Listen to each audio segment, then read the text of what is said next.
Hello, you beautiful people. Welcome to the Dear Dad podcast.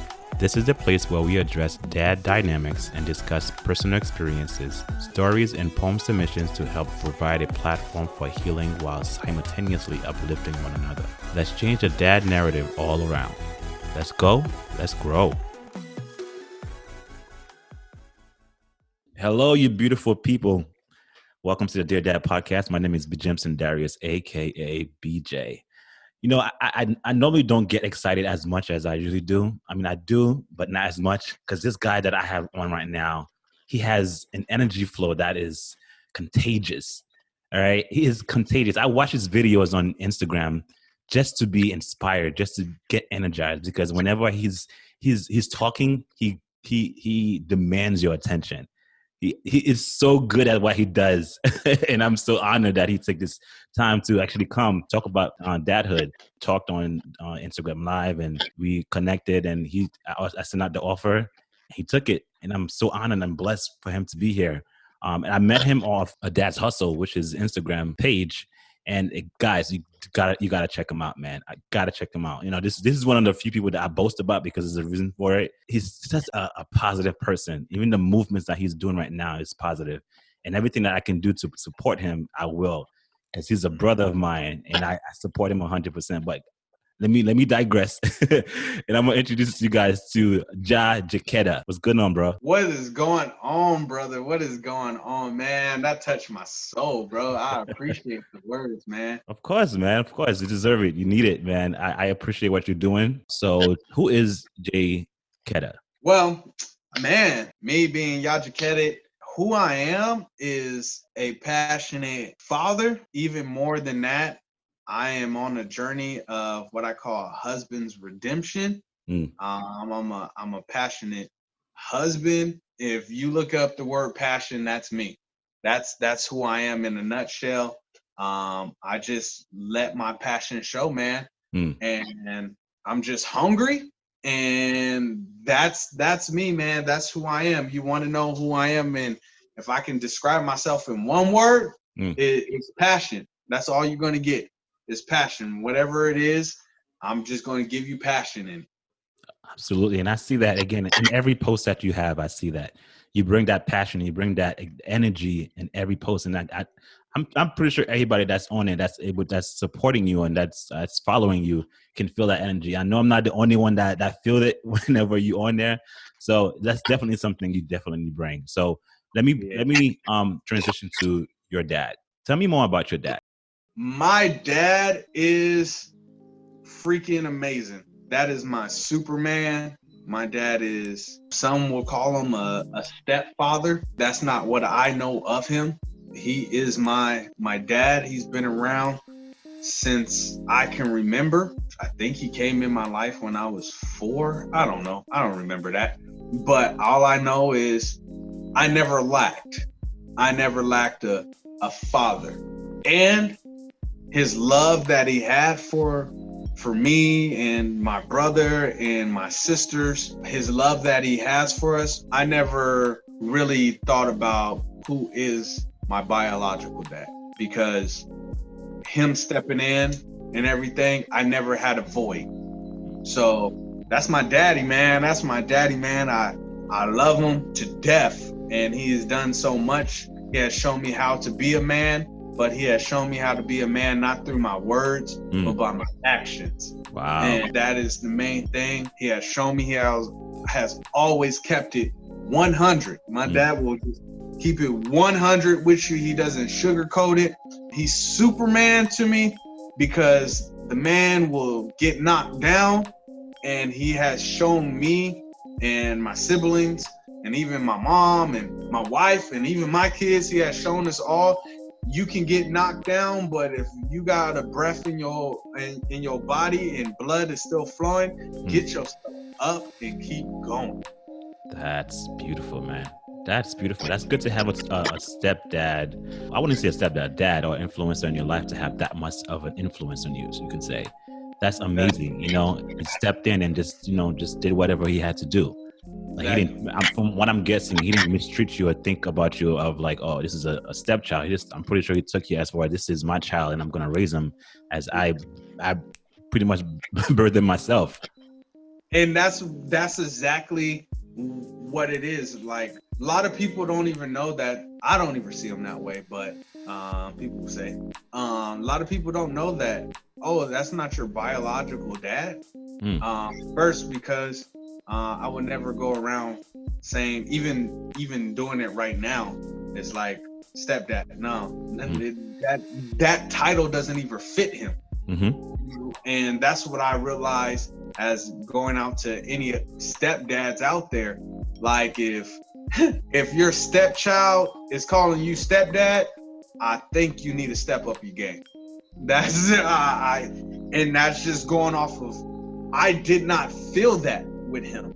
You know, that's my daddy. Like his blood is not running through my veins, but his characteristic is all up in me. That DNA is all up in me. And I will always say to people that struggle with knowing who their biological father is, I will always tell them, hey, my biological father has given me my appearance, which is cool. He gave me my appearance. Him and my mom, they gave me my appearance. But my dad gave me my character. It's an identity, which is really good, man. That's beautiful. I know just a minute ago you just were saying how his characteristics, like, I know he's not your dad, but I feel like there's a lot of characteristics in him that you emulate in yourself, right? So what are some characteristics that you find in your dad that you also can find in yourself? That mentality of getting knocked down and getting back up. I took that from him. Don't allow your shame and your mistakes to be the final definition of who you are. You know, so if people follow my journey and on Instagram or anything like that, everybody knows that I ain't ashamed to be like, yo, I cheated on my wife. I messed up. Infidelity runs in our marriage and everything of that nature. And people always ask me all the time, man, you just come out and you just so blunt with it. You're just so blunt. You just talk about it. And that is because of the characteristic of my dad of not hiding behind my shame and spilling it out and doing it in my way. You know, because my dad is more of a private person. That he is. He's like, yo, just give me my family. And, you know, he ain't on social media or anything like that. But that is one of the main characteristics he has given to me. And work ethic, that man will work his butt off. And he does it with excellence, as in he's not trying to be perfect and do it. He just does it. If he's going to do it, he's going to do it. He's not going to tell you he's going to do it if he's not really going to give 100% effort into it. And so I started to pick up that effort. If that man is cutting his grass, he is cutting his grass and he's doing it to the best of his ability. And so that rubbed off on me. Everything I do, let me do it to the best of my ability and let's get it in. And that's that. Just, you know, there's so much that you said I want to touch base on. And one of them is just that the fact that you can own up to your mistakes. You know, a lot of men out there, and I'm gonna say men specifically, we tend to make mistakes and stumble at time and fall and not admit to it and not confess to it and say, okay, this is a mistake that I made and I want to move from that. Instead of saying that, you just say, oh, I made a mistake. You don't even admit you make a mistake. You just continue moving on and not even taking on the full amount of like damage that you possibly have caused. Not only to you, to other people that has been along. So I highly applaud you. The reason why a lot of people is kind of stunned and saying, "Oh, you open about that," is because not a lot of people is able to show that vulnerability in you, right? And that shows a bigger character in you. It also shows that you are willing and able to grow. And that's a lot of stuff that people are not willing to do. They stay stagnant in their position because they're comfortable. It's easy for them. But when you admit to it, the things that you're doing that is wrong, you can actually have time to grow. And that's something that's powerful. And you have to learn that along the way. Exactly. Hey, man, I look at it like this. I look at it as this standpoint of, with social media and everything like that, everything is exposed, right? And for me, it's like, man, I ain't gonna let somebody else air out my dirt. I like in the back of my head, I know where I'm at right now. I know that, hey, one day you gonna be like, yo, that's JaKatted, and I'll be one of the number one motivational speakers in the world. But one thing ain't gonna happen on my watch is somebody to come out and be like, yo, he talking about this, he's put it on the front like this, but he did X, Y, and Z with me. Right. I was like, no, I shut that down. Like clean out your closet. Like shut that down. So then if somebody ever comes out and be like, yo, I'm JaKatted did X, Y, and Z with me, it's gonna be like, yeah, we know. He said it. Right. And giving still respect to, as in I ain't gonna air out all my laundry, like giving into like details of who and whatever the case may be or anything like that. But there's enough detail in there where it goes, you can't air out my dirty laundry. And then what it also does, like how you're saying with vulnerability, once I started doing it, I felt the healing inside of myself. Because so many times when, like how you said, you don't talk about it, are you just kind of sort of talk about it, you are walking around with that shame and that guilt. And I got tired of walking around with that shame and that guilt. And once I started airing it out and just talking about it and becoming vulnerable in it, what ended up happening was I started to feel healing inside of myself. Then I started looking at my wife and started seeing healing in my marriage. And I was like, it did not happen until I started being vulnerable in myself. And with that vulnerability inside myself, me and my wife started having conversations that needed to be had. Preaching right now, and that's what's up. And that's the kind of conversation that I need to and want to have with my brothers. You know what I'm saying? And I'm not talking about my biological brother. I'm talking about my brothers, you and everybody else that I come encounter. This is the kind of conversation that we have. I mean, in the future, I intend to have this conversation about why do we not hold our own brothers responsible for actions that they take, right? If I see my brother doing something wrong and it's not okay for his wife, why can I approach him about doing that? Why am I going to encourage him and not tell him, look, this is not okay, we need to change that? But we don't change it. We don't attack that dynamic. We just sugarcoat it, or we just hide it, or we put a band-aid over it, or we let that person deal with it themselves. That's not the way to go about it. I need to be responsible for you and you responsible for me. But that's another conversation for another time. But I applaud you for that, man. I applaud you for that, for being transparent. That's one thing that attracted me to your posts. It's just your energy and your positivity towards things, right? And again, those are the stuff that attracts people, and because a lot of people need that. Some people don't know how to carry on throughout the day, but when they hear a message like that, a power like that you implementing and emulating, it helps push some people along the way. And sometimes I'm like today, I was like, I don't think I want to do anything else. I just want to chill. I didn't have enough rest. Like, I'm tired.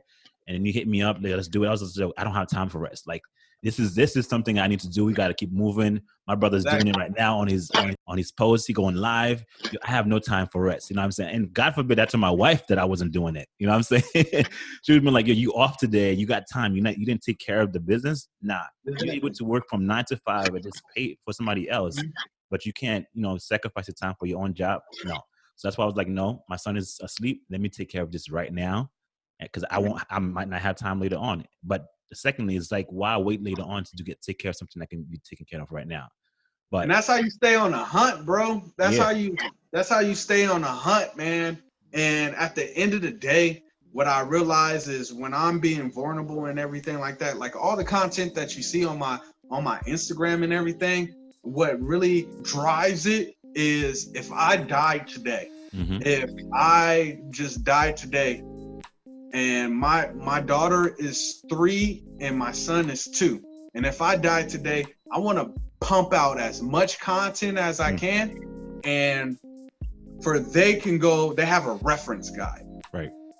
They hit 16 and their daddy's gone, but they got something that they're from their daddy's mouth saying, yo, son, keep it in your pants. Save yourself. Your purity is just as important as your sister's purity. Yes.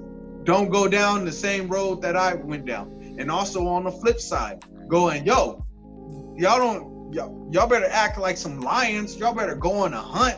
You don't got time to wait. Every breath is a gift.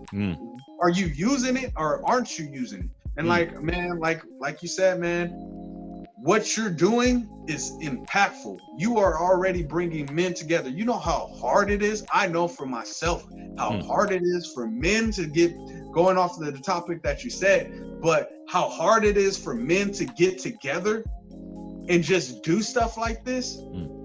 We wonder why there's a whole bunch of deadbeat dads out there, because ain't nobody coming in and giving that accountability and going, yo, bro, you need to take care of your seed. Like, you laid down with her. You weren't thinking about anything else before that. But once you got what you want, you can't go down and do what you do and a baby don't come from it. It's a part of it. So now you have a baby and you ain't gonna take care of your seed. That came from you. Take care of your seed. And man, yeah. It's gonna be on fire. It's gonna be on fire. And you know what? Even with this conversation that you're talking about, this phase that we're talking about right now, it's not part of the podcast, but I think it's needed to talk about. And I was talking to my cousin not too long ago, and I was telling him, you know, my family history, my dad, my uncles, and stuff like that. They have a history of just like habitual cheating, right? They have a habitual cheating where it becomes a norm to do it. And I was even talking to my wife, and I was being 100% transparent with her. I was just like, you know what? To tell you the truth, it comes a little bit too easy for me.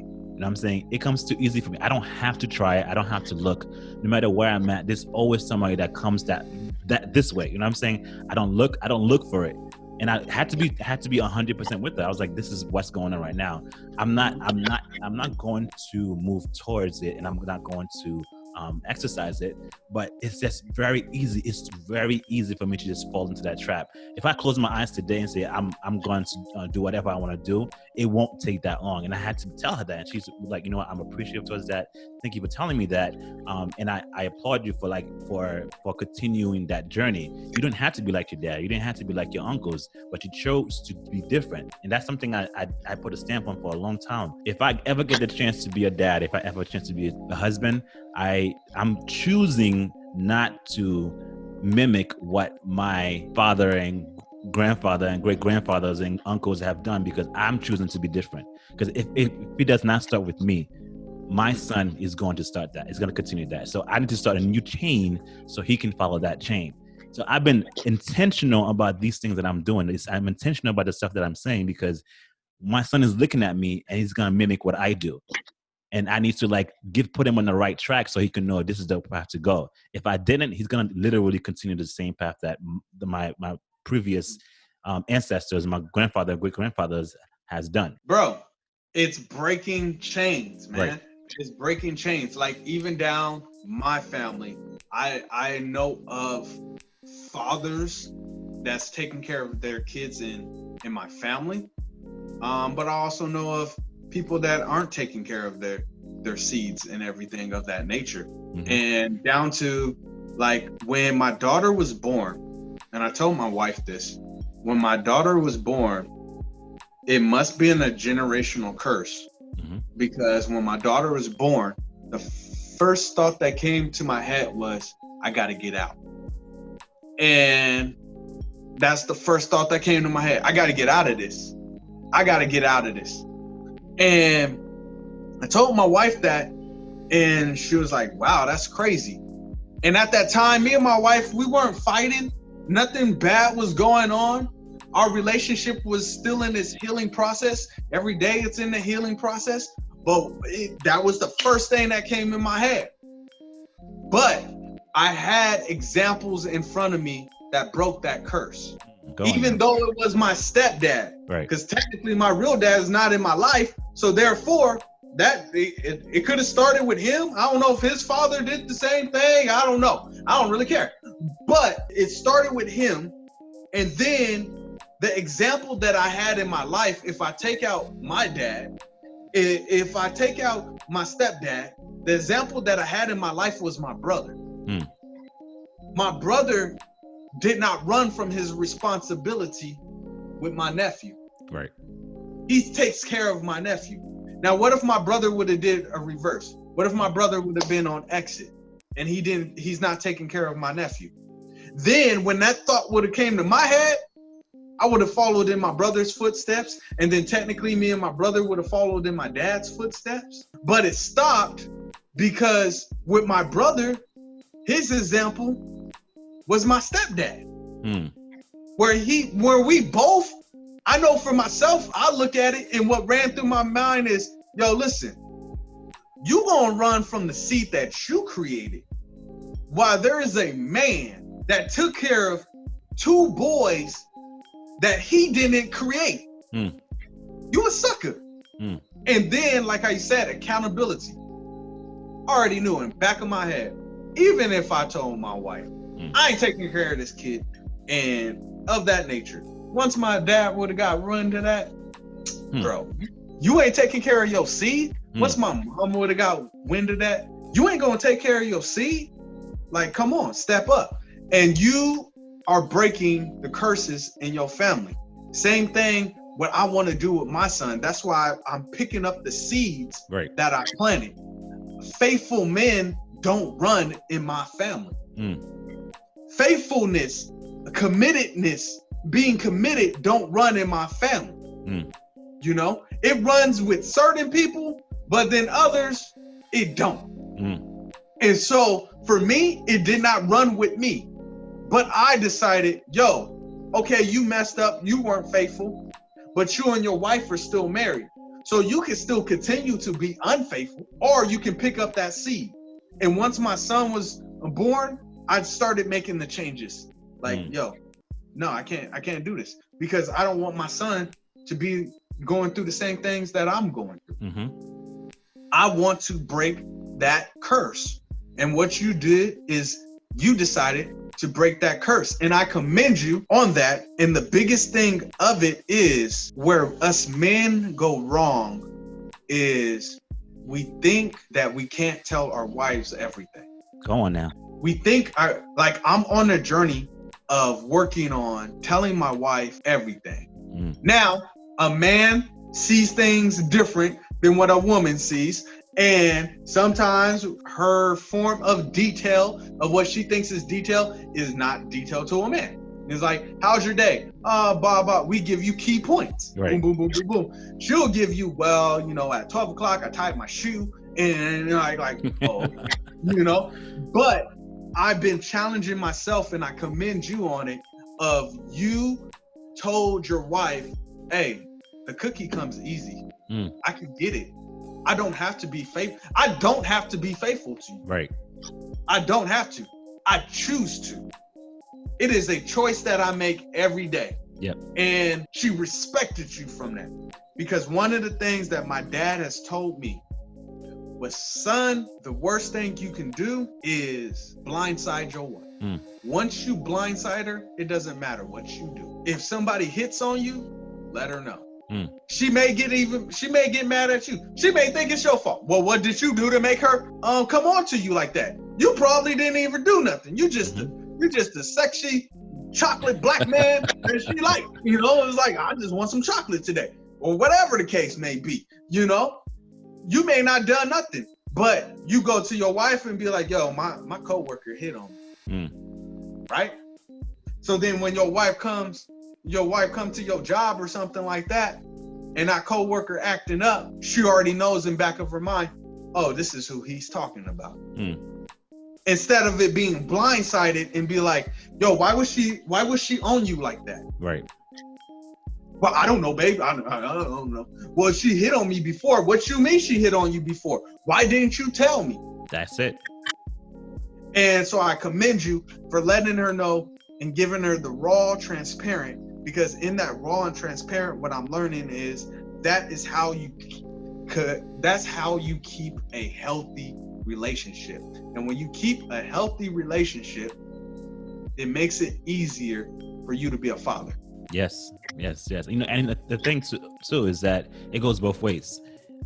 Before I even go towards that, one thing that along with what you said, one thing I'm trying and I want to continue doing, what I'm doing, I'm not saying I'm trying, I'm doing, is to never lose that trust from my wife.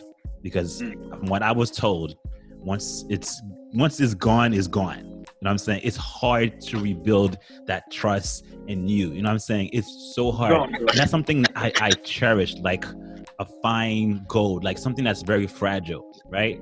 Not even an egg, anything that's fragile. I'm trying not to like break that. I'm trying not to let it go. I want to hold on to it. I want to put it in a box. I want to put it on a safe deposit. I want to like label it because I don't want to have to ever lose that, because that's something is hard. I'm not saying it's impossible. It's hard to get back. Secondly, the reason why I said you right. Most people ain't gonna say this. You right. It is impossible for you to ever get it back. Because it's always gonna be a question. It's always gonna be a question. Where are you going? What are you doing? Why you have to do now? You have to answer those questions, right? Because you put yourself in that position. And the reason why I say it goes both ways is because my wife have gone through it where I was just like, she told me this particular about this guy at the job, doing that, doing this. I was like, let me tell you right now, from a guy point of view, he likes you. You may not see it, you may not notice it, but I'm telling you right now, you can tell me as your husband that this girl, she likes you because she acts this way. As your husband, I'm gonna tell you, as my wife, as a man, this is the stuff you need to look out for. Even on top of that, I would tell her, look, this is gonna be his next move. When he does that, this is gonna be proof that he does that. And she'll come back to me and say, yo, it just happened. Like, how do you know that? I was like, just like you know women, I know men. You know what I'm saying? So I'm gonna trust you just like you trust me. So let's exchange that. And let's not keep secrets. Secrets are a headache. It's always something. It's a headache, and I try not to keep that because it's feel like it's gonna come out some way, somehow. So you might as well just like confess and say, look, this is what I'm dealing with. It's a struggle. It's bothering me. Let's work together. No blind sides. No blind sides. No blind sides. No blind sides, bro. And you're right, because at the end of the day, like, I am forever showing my wife to trust me. And it's always going to be an effort for my wife to trust me. Down to the point of we can be good, nothing wrong, nothing happens or anything like that. But let's say I turn a certain way with my phone in my hand. It becomes a trigger. Right. You know, I may be on like the BR report, ESPN or something like that, looking at football, basketball, whatever the case may be, you know, and just the way that I turn goes, what are you hiding? Man, and then defense mechanism comes in and like, I ain't hiding nothing. So once that trust is broken, it won't be the same. It won't be the same. But it's okay if it's not the same. You just got to navigate through it, like me. Right. I dislocated my left ankle and I fractured my fibula, right? So my leg is now healed. It's completely healed, but I know it's not the same than what it used to be. Right. You know, I know if I turn a certain way, it feels kind of funny. It's more tender in other spots. I know that sometimes if I land a certain way, my leg will make a creaking sound, you know? And it wasn't doing that 4 years ago, but it's doing that now. And I'm learning to adjust to it. Same thing when you break the trust, you know, and that's why I go on and I try to help guys, listen, even the guys before they get into marriage, like, listen, like, break your habits now, because once you break that trust, it's done. It's over with. And then your side chick is cool with everything because you ain't never broke trust with her. So yes, the grass looks greener on the other side because guess what? You don't got dead grass on your main side, you know? So yeah, it looks better. Oh man, the girl, the coworker, she trusts me and you don't, you know? Okay, you didn't cheat on her, you know? And like how you said, you gave your wife game, like, I know how he moves. And there's nothing wrong with that. And I love how you put it, as in there was no like anger or malice. And I be telling guys all the time, like, You don't think I know that there's other people that want my wife? Mm. You know, there's nothing wrong with other men wanting your wife. Hey, I know my wife's attractive, so yeah, I know. But what am I doing to make sure she keeps her eyes on me? Right. You know, and at the same time, like how you said, with your open communication, you're letting her peep game before he makes his move. Because most of the time, women don't see the moves that a man's about to make, and then they end up in a situation, you know. So, and you might hear me say this a couple of times. You have to be intentional about everything that you do. Intentional, and like everything that you do, from like the minor stuff that you think is not going to make a difference to the major stuff that's going to make a difference. But that's exactly what you got to do. You got to be intentional with everything that you do. So sort of kind of went off the topic a little bit, but just to close off, if you had a chance to tell your biological dad, and then after that your stepdad, if you had a chance to tell them anything, what would it be? You know me, I'm honest to my biological dad. I don't got nothing to tell him. I don't want to know anything. I'm cool. Thank you. I guess it would be like, thank you for helping make me. That's all I need. Like that. That's it. To my stepdad, aka my real dad, thank you. Like that is a true. That the first thank you to my biological dad, that was like sarcastic. Right. This one is like a real thank you. Thank you for taking me in. Thank you for showing me how to be a man. And thank you for loving me. Thank you for loving my brothers and my sisters. Man, thank you for loving my mom. Thank you for grinding, as in getting us out of LA during the riots and stuff like that. Getting me and my brother out of the riots and moving us to a safer neighborhood, down to thank you for when the money was tight, you didn't have enough pride inside of yourself not to go work at Six Flags Animal Farm. And you're a grown man, you know, but you did whatever you had to do for your family, you know, and that's what I would tell him, man. And I would tell him, and how I tell him all the time, I love him from the bottom of my heart. Never had a void, because he was there. And that is the main thank you. I never wondered who my biological dad was. I love my daddy so much. I don't even call him daddy anymore. I call him Big Sexy. So that's what like, you know. So I love him so much, and I would not even be half the man that the world sees if it wasn't for him being in my life. Beautiful, man. Well put.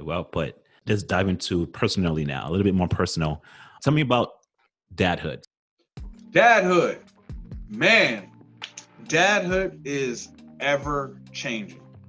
There's no manual to it. There's no formula to it. How you handle the situation yesterday is not going to be the same way you can handle the situation the next day. Dadhood has changed my life. If I never became a father, I would never be the man that I am now. Because fatherhood slowed me down.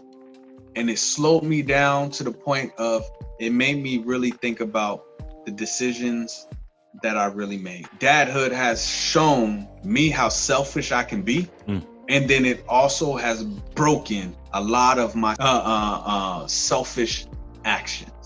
And that's because even down to like today, I was about to eat the last cookie. My daughter comes over and she's like, oh, can I have a piece of the cookie? If it was just me and my wife back in the day, I always say BC and AD. BC and AD. Before kids, after delivery. So BC me, I would have ate the cookie. I'm like, I don't care. Oh, got it.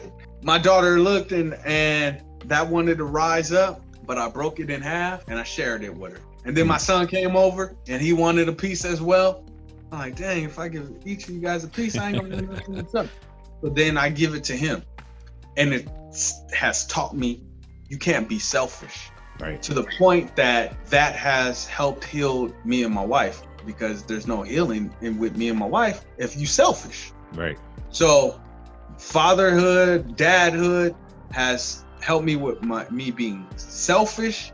It has also helped me with the way that I speak. And I always talk about lions and stuff like that, but I'm a very like pit bullish with the mouth. You come at me, boom, boom, boom, I want to strike back at you. But you can't do that as a father, you know, and especially to my daughter. Like, I think about, how are you speaking to your daughter? Because the way that you speaking to your daughter, you are showing her it's okay for a man to speak to her like that. And how are you speaking to your son? Are you showing him that this is okay of how you speak? So I've been having to work on my tone, or even my patient level. Man, parenthood is, you want to see how patient you are? Become a parent. Absolutely. Shoot. And it's everything. It's just like a check, like bang, bang, bang, bang, bang, bang. And so that's daddyhood right there. And if it wasn't for daddyhood, I wouldn't be making the changes that I made.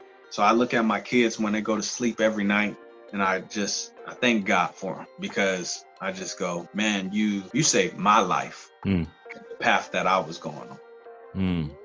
And you said something very interesting, where you said that the story where you had to split your cookie because that's something you wanted. You know, so again, that's eliminating yourself out of the equation and just adding your son, adding your daughter, which equals to happiness. You know what I'm saying? That's the kind of stuff that shows you, like, okay, I'm evolving. I have become better the person than I usually am.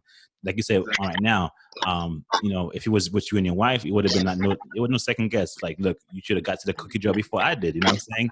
But it shows growth in you. It shows that and I think it shows that in every avenue of our lives where, and again, my son too, he does that when he's just like, I would set his breakfast up, right?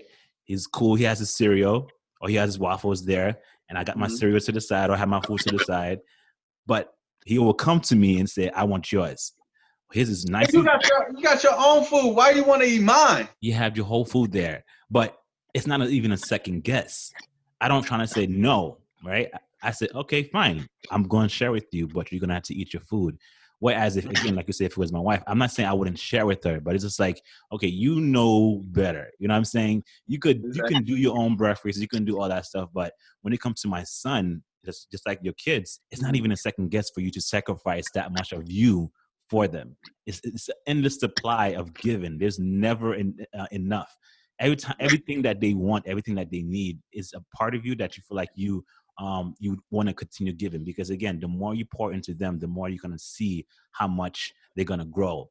You might not see it now, but give them a good 10, 15 years, or when it wants to become teenagers or in their 20s, and they start reflecting, man, dad poured a lot into me. Dad was able to do this. He was able to like carry me around. He was able to go out on a date with me. He was able to show me how a man treat a woman, how a man supposed to treat their wife, a mom treat their husband. All that stuff your son and your daughter will pay attention into. And every day that you do that, it shows, it builds us characters. It builds up positive characters in your kids. And I highly, highly, highly encourage that, because it's not easy. Sometimes a lot of people, they don't want to do that change. All they want to do is like, I have a kid, I'm going to continue doing me. I'm going to continue going on. I'm going to continue drinking. I'm going to continue hanging out with the boys. I'm going to continue. No, man, you have to evolve. You have to change your mind frame and say, okay, this was me. It was cool. It was nice. But I need to like be better for these kids that's growing up. You have to be better. Exactly. And with that, I would say another big thing of what, like how you were saying with the breakfast, the biggest thing that I have learned from dadhood is being a servant.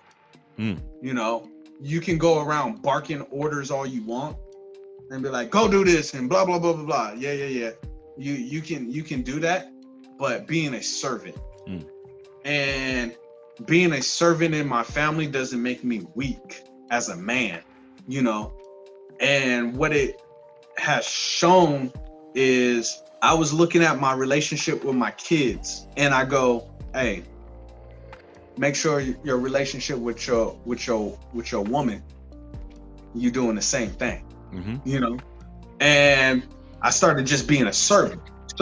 I'm serving my kids breakfast, serve my kids lunch. You know, maybe I don't do it as how mommy would do it and how smooth she would do it or whatever, but I'm doing it daddy way. And so we doing it this way. But then it just became a servanthood of helping out. And I learned all this in a matter of December, January, February, March, April, May, June, July, August. I learned this in a matter of 8 months? Wow. Because bro, my daughter's 3. I didn't learn all this until I ruptured my Achilles. I ruptured my Achilles in December, and I had to sit. And then by February, my job called me and told me that they closed down my store. So technically I'm unemployed, right? And I've been home since December. And before I was making the money, I was the breadwinner, right? But I didn't know how to give my kids a bath. Ooh. You know what I mean? I knew how to give them a bath. I gave them a bath, but my daughter, she was like, "Daddy, that's not how we do it." Wow. I didn't know the home routine. Why? Because I was out making the money. I didn't know how the household was run. I didn't know how I have always been an active dad, because I told my wife, only kids, like we have cousins and nieces and stuff like that, and we have friends and stuff. I told I ain't never gonna pick up anybody else's baby. I ain't gonna change another diaper. I want to learn all that with my own kids. So that's what I did. And I changed their diapers and everything like that. But I didn't know the home routine. And it wasn't until I ruptured my Achilles and I lost my job that I learned it. And what came from that, of me then becoming a servant, is when my son gets up at night, my son calls for my name. Ooh, okay. He goes, "Daddy," you know, he still calls for mommy and everything like that. But my son is 2. So pretty much for the first year and a half of his life, he wasn't calling for me. He was calling for his mom. Because he knew of me, but I wasn't there. I was at work. So you got to be a present dad, as in know the routine, be a servant. And that's the journey I'm on, man. You know, I think God has a funny way of he has a funny sense of humor. In order for him to fix you, or for you to see what he has planned for you, or to better you at times, he needs to break you down at times, man. He needs to break you down so you can understand that it's not about you. It's Exactly. not about you. Or you thinking too much about yourself. So I need to like, I'm gonna have to injure you if I have to. I'm gonna have to like get you fired if I have to. I'm gonna have to get you unemployed if I have to, because I need you to understand this journey of life that you're taking right now. It's not about you. It's about somebody else. He had to slow me down. Yep. Bro, he had to slow me down. Like I said, I dislocated and fractured my left side, my left leg, right? But that didn't slow me down. Once I got healed, I went back to the grind. I gotta provide. This is what it is. I gotta hustle, right? And then last year, he's like, "No, you're still not slowing down." Boom, ruptured my right side, right? And now I'm slowing down, and it was still like, man, in the back of my mind, I was like, wait till they say I can get up. Wow. I'm going even harder, you know, and I can't stop. And then my job thing happened. All of it just shown me, why you need to slow down. It's not because of your hustle. You need to slow down so your kids can enjoy you. Yes. And now that they enjoy me, that means, do I worry about where my money's coming from? Of course. You know, I'm unemployed. Like, do I worry about how am I going to keep the lights on? Yes, of course. But that no longer trumps the joy that I see on my kid's face. I told my daughter when I was taking her a bath, I was like, "Hey, when I got let go, hey, daddy's unemployed now." So things are going to be a little different. And she was like, oh, okay, daddy. But I'm like, she 3, she don't know what I'm really talking about. And I was like, do you know what that means? And she was like, yeah, I know what that means, daddy. That means we can't have pizza all the time. That's a smart girl. And I was like, yeah, that does mean that. And then she kept playing in the bathroom. And I was like, man, you got to have that childlike faith like her. There you go. Because she never said, daddy, what are we going to do? She was just like, okay, we can't have pizza all the time. My daddy will figure it out. I got to do the same thing when I go to my father. But he had to slow me down, show me that. With that, was there anything when you became a dad that you feel like you could have done different? Man.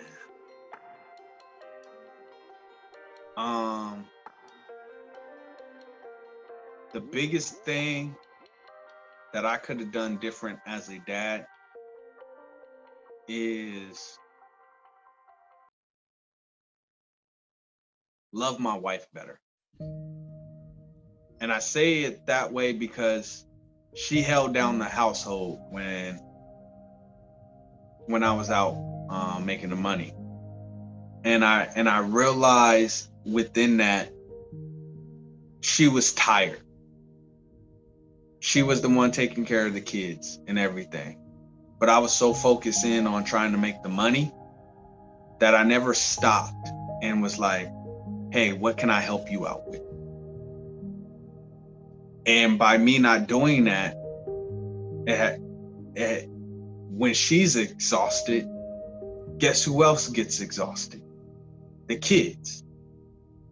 And that is the main thing that now I go on and make sure that I take care of. Slowing down, making sure that nothing trumps my family, man. Nothing goes before my wife and my 2 kids. Everything else goes after.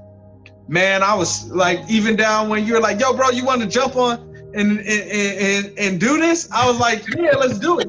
And then you were like, okay, you on the West Coast, so it's like a 3-hour difference. I'm like, okay, cool. For some reason in my head, I'm thinking my time was before your time. So when we were like, yo, let's do it at this time, I was like, doom, doom, doom, doom. Oh, that'd be 7 o'clock my time. Not thinking I'm behind you. So when I told you, oh man, I gotta put my kids to bed or whatever, you probably like, bro, you put the kids to bed. It's 1 o'clock over there. And I'm like, no, it's 7 o'clock. I gotta make sure I put my kids to bed. And that's me now going, I am not, even though as like man, I really want to do this podcast, man. I really want to get on this, or I really want to do X, Y, and Z, or whatever the case may be. I learned in my season of nothing goes before your kids. Yes. And nothing goes before your kids. And if somebody don't want to mess with you, if somebody doesn't want to adjust around your kids, then it ain't for me. And that's why I said this is a different level. There's different people that you encounter in your life that's there for a reason. There's some for a season, and that's there, and there are others that's gonna be there for the lifetime. But you gotta know when all these people are necessary. Like case in point, like if I would have said, I have a slot for you, and it's at 4 o'clock, it's at 3 o'clock, and he was like, I gotta put my kids to bed. He was like, if I said, I'm gonna have to catch you another time because that doesn't work for me, then it seems like so. What am I trying to get from you? You know what I'm saying? Am I trying to just get this episode from you, or am I actually really trying to understand dadhood, like your journey? If I'm a dad myself, there's no reason why I shouldn't understand that it takes a sacrifice, the time for you to just say, oh, you know what, give me my time, let me put my son to bed, and then I'll get back to you. No problem. Take your time. If I didn't understand that, I don't even think we would be having this conversation. No. Done. And that's why I told my wife, I was like, yo, we got to do this. I got to do this, because when I told him that, even though I was off on the time, you were like, okay, man, do what you got to do. That clicked in my mind, like, okay, this is a cat that you got to work with. Because he understands. I mean, I've worked with people where they were like, hey, could you come out and help our youth, or help such and such, and whatever the case may be. And I'll be like, yeah, What time do you need me to be there? Okay, it's a night thing. And I'm like, okay, cool. I can do a night thing. Hey, I know what the program starts at 7:30 Pacific Standard Time, but 7:30 Pacific Standard Time, that's the time I got to put my kids there. I can be there at 8. And they're like, well, this is like once a month kind of thing. You can't Just give your wife the kids or something like that. Yeah, I can do that, but I did that in my last season. I did that for the job that I was working at for 5 years, and now I'm ended up trying to find a new job. And I thought about that, and I was like, wait, I gave this job 5 years before my family. I put this job before my family for 5 years. Who was left standing? My family or that job? Like to jobs, I'm just an employee number. To my family, I'm daddy. Yep. I'm husband. Mm-hmm. And you got to wear that with a badge of honor. Oof. Yes, you have to be proud of that. It's a sacrifice that you got to make, and you had to make that decision. And I can tell the energy that you have towards your kids, both your daughter and your son, and I can tell how much love you have for them. I can tell how much you want to be there for them. I can sense the difference in the tone of your speech whenever you talk about them, because how much you want to sacrifice yourself for them. Again, you spend 5 years catering to somebody else, and you neglected the ones that's gonna always be there, which makes sometimes we need to set our priorities. That's the other thing. We're not setting our priorities where we putting our trust, or we're putting our work time on somebody else, or we're not even doing it in our own family. And with that, can you describe the first time that you actually saw your daughter and your son? Oh man. My daughter, even to this day, she knows how to work my patience. My daughter knows how to work my patience, man. Man, after I got over the whole little me being a deadbeat thing and not being there and everything of that nature, I got geeked up. I was excited. My wife's water broke, and I was ready, man. And we were in the hospital, and my daughter decided, I hit the bag on accident. I ain't ready to come out yet. Man, it was like 23 hours before she decided to come out. Wow. And from day one, she's been working my patience. And I remember, though, clear as day, my wife was laying there exhausted. We were sleeping in the hospital. I got up. I went to my wife. I went to her stomach, and I told her, hey, little mama, daddy don't want to wait no more to see you. Come out. All of a sudden, a couple minutes later, my wife goes into labor, and my daughter was born, man. And it was the craziest, shocking, scariest feeling in the whole world. Main thing is, like, if anybody ever sees me, and then you listening to this podcast right now, if you ever see me and you got a picture of your baby, I think all babies look like aliens when they're born. I think all babies look like little aliens when they born. But when I looked at my daughter, I did not see an alien, man. I was like, wow. And for my son gives me my push. And he gives me that energy that you talk about. That comes from my son. Because when my son was supposed to be born, water breaks, my son was a lot bigger than what my daughter was. My son was in the 80th percentile when it came to weight. He was a big dude. And at that time when my son was born, I was freshly injured with my broken ankle and fractured fibula. It was fresh. And so some reason my wife's water broke, and we thought it was just about to be like a couple hours, boom, boom, boom. My son stopped. And we're like, what's going on? Doctor comes in, and it's pretty much like, hey, he may be too big. And we don't know what will happen. And so they had to rush my wife to emergency C-section. And the nurse looked at me and told me, because I had a boot on, she was like, you can't come in here with crutches. And we can't wheelchair you in here because we can't have metal in here like that. So we have to wrap your boot because we don't want it to be contagious. So they took me to another room, The nurse helped me. No, one nurse told me I couldn't come in. One nurse was like, no, he can't come in at all. And I was like, man, girl, you tripping. You tripping. You think I ain't gonna see the birth of my son? Like, you tripping. Other nurse looked and she was like, no, we're gonna figure out how to get him in here. And so me and that nurse were like 2 doors down. And she helped me put on the little boot. She was like, I'll be back for you. And so I'm waiting there 15, 20 minutes. She comes back through these double doors. And she was like, you have to go through these double doors to go see your wife and your son. She's about to give birth. She's like, the only thing is, no wheelchair, no crutches. You gotta hop on one leg through 2 rooms to get to your wife. I was like, let's go. And I was on one leg, hopped over, walked in, see my wife strapped down, scary as heck, feeling like I'm in some kind of movie. They pulled my son out, and I've been in love ever since, man.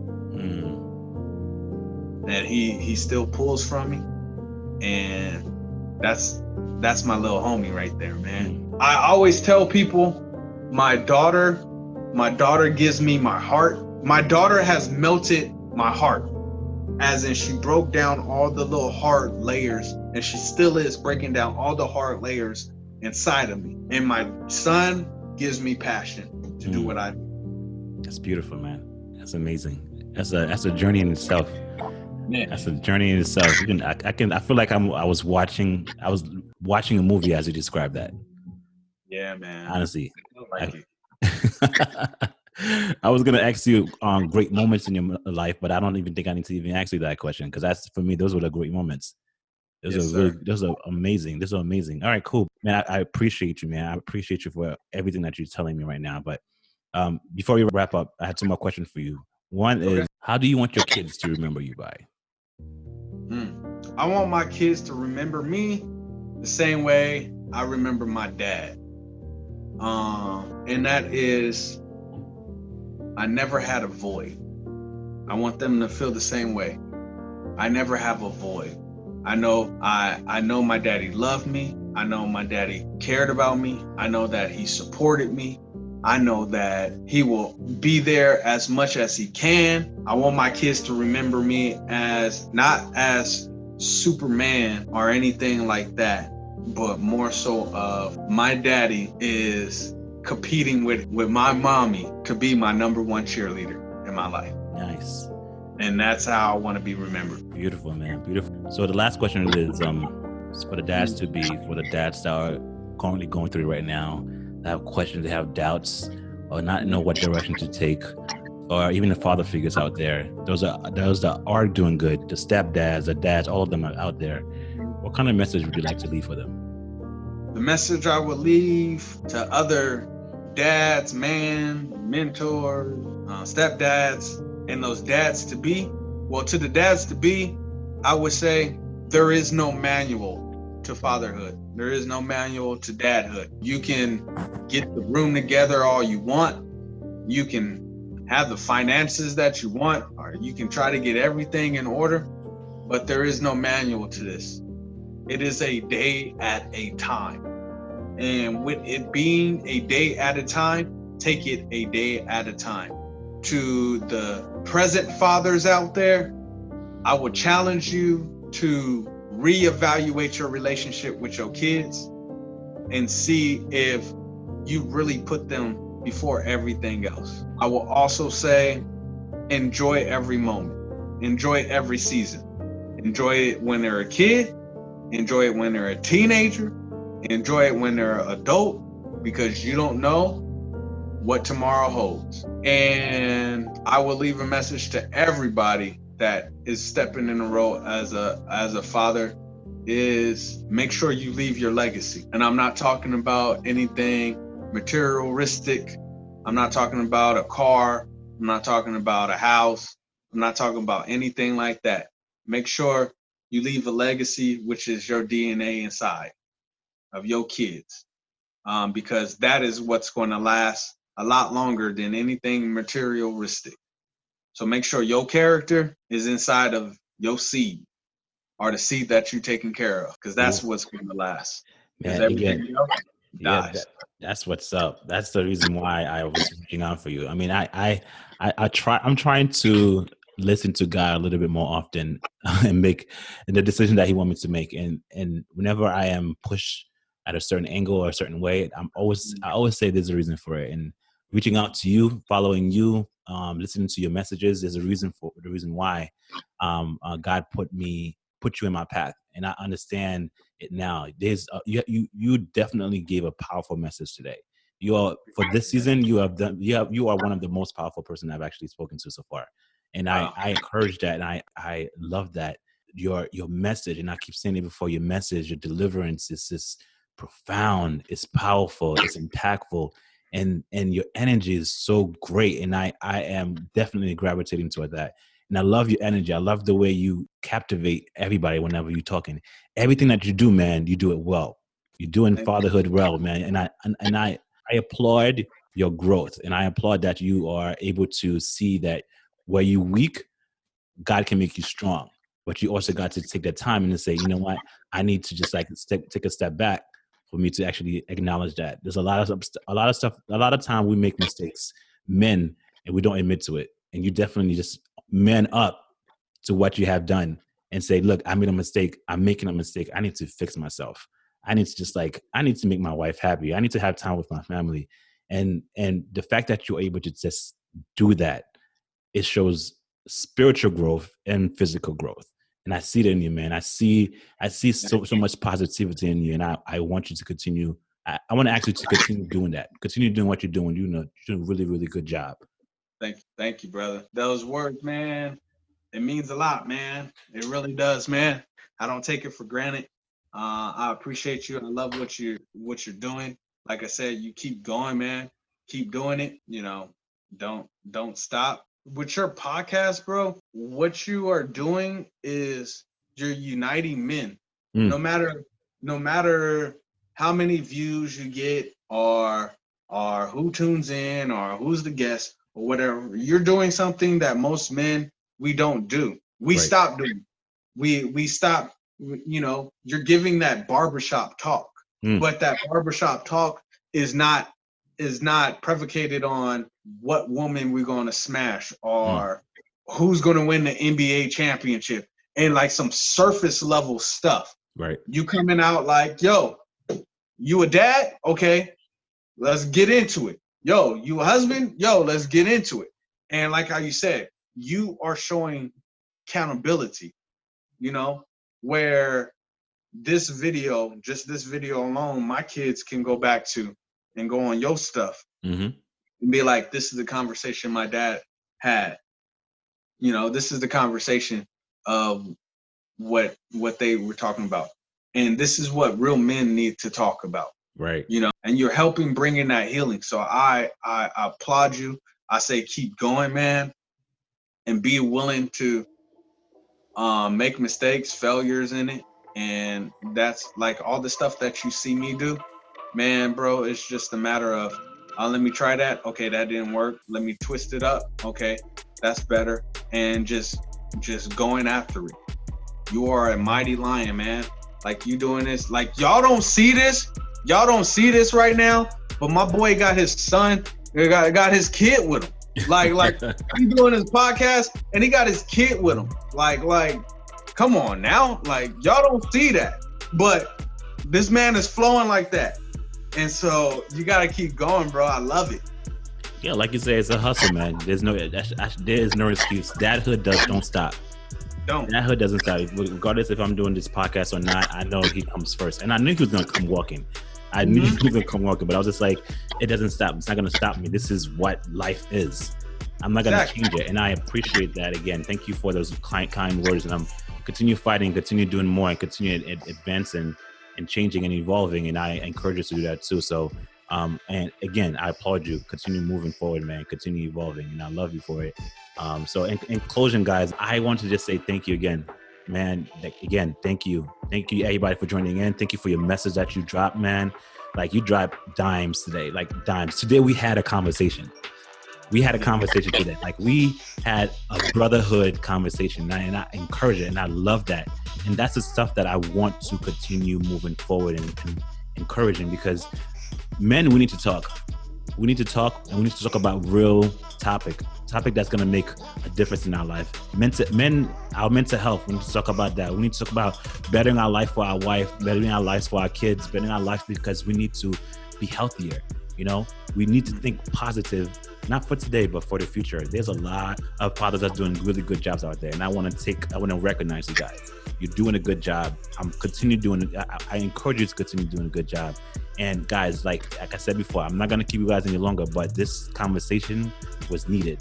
This season, I can't forecast to see it being any more less than what it was before. Season 2 was great. This is going to be even greater. Season 1 was good, but we're trying to capitalize. I'm trying to capitalize on the stuff that I'm doing and continue growing, continue pouring more into it. But this conversation, man, I am feeding off that energy completely feeding off that energy. So again, guys, I'm not going to hold you guys any longer. I will catch you guys in a few. Bye.